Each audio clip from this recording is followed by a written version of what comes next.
Slaughter him in my name." The night before Eid-Kabeer, the sky was black. The stars hid behind clouds. The wind whispered through the desert like a warning. And there, in the dark, a man sat sharpening his knife. Sparks flew as the stone scraped against the blade. He was crying, not loudly. Just silently. His tears fell into the dust. His heart trembled. But his hand stayed firm. Beside him, a young boy slept peacefully. That boy was his son. His only son, and tomorrow he would slaughter him. The command had come from the Lord of the worlds. Not once. Not twice. But 3 times. In his dreams, slaughter him in my name. It was not a test from men. It was a test from Allah. Ibrahim knew dreams from Allah were true. Prophets do not imagine such things. And he was not just any man. He was Khalilullah, the friend of Allah. And the friend of Allah must obey. But how do you prepare to take the life of your own son? He sharpened the knife again, and again, and again, until the boy stirred. "Father." The boy said softly. "What are you doing with the knife?" Ibrahim paused. His hand stopped moving. The world seemed to freeze. The boy's voice was calm. Pure. Innocent. "I will tell you tomorrow, my son," he whispered, then he turned away. Because he couldn't let his son see the tears on his face. The sun had not yet risen, but Ibrahim had no more sleep left in him. He prayed all night. He begged Allah for strength. And when dawn came, he took his son by the hand. "Come with me, Ismail," he said. The boy didn't ask where they were going. They walked through the rocky land of Mina. Just father and son. Alone. The same land where, many years later, millions of Muslims would gather every year for Hajj. But on this day, only 2 people walked, and the angels watched from the skies. Ibrahim's heart was full of pain, but also full of trust. This was Allah's command, but how did it come to this? It began many years before, when Ibrahim lived in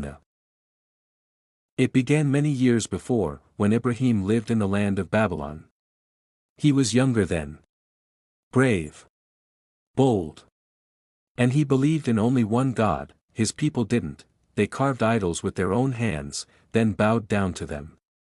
They gave them names, placed food before them, and asked them for help. But Ibrahim saw with clear eyes. He knew the idols were deaf and dumb. He knew they could not harm or help, so he smashed them, one by one, with a mighty axe. He left only the biggest one standing and hung the axe around its neck. When the people came and saw the broken pieces, they were shocked. "Who did this to our gods?" They cried. Some said, "It was that young man, Ibrahim. He always speaks against them." They brought him and questioned him. "I did not do it," Ibrahim said calmly. "Ask the big idol. The axe is around his neck." They stared at him. "You know these idols do not speak." "Exactly," Ibrahim said. "Then why do you worship what cannot speak, see, or hear?" But instead of thinking, they became angry. They built a giant fire, so hot that birds flying above it would fall from the sky. They tied Ibrahim up. They threw him into the flames, but the flames did not burn. Allah said, "O fire, be cool and safe for Ibrahim." And the fire became like a garden. Ibrahim walked out, not a hair on his head burned. The people were shocked. But their hearts were hard. Most still refused to believe. So Allah guided Ibrahim to leave his land. He traveled far. To Egypt. To Palestine. To the deserts of Arabia. He was older now. But there was something missing from his life. He had no children. He prayed to Allah for a son. For years, he waited. He remained patient.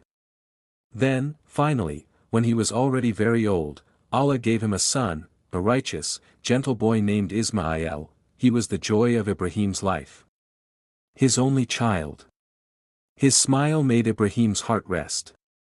He would run through the sand and laugh like sunlight in the wind, but it wasn't long before the command. One night, Ibrahim had a dream. In it, he was slaughtering Ismail. He woke up in shock. Was it just a dream? The next night, he saw the same dream again. And again the third night. He knew. This was a command. Not from the devil. Not from his mind. It was from Allah. And now, the same son he had waited a lifetime for, he had to give him back to Allah. The walk to Mina was long. Silent. The boy didn't ask where they were going. He trusted his father. He loved him. And he knew he was a prophet. Finally, when they reached the valley between the hills, Ibrahim stopped. Ismail, he said, I saw in a dream that I must slaughter you. What do you think? The boy looked at his father. There was no fear in his eyes. Only peace. He nodded. O my father, do what you are commanded.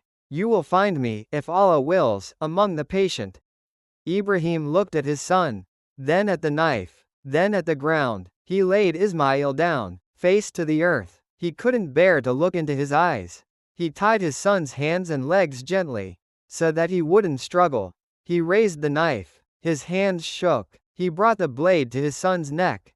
And then, he pushed. But the knife refused to cut. He pressed harder. Again. The blade stayed dull, lifeless, as if Allah had removed its sharpness.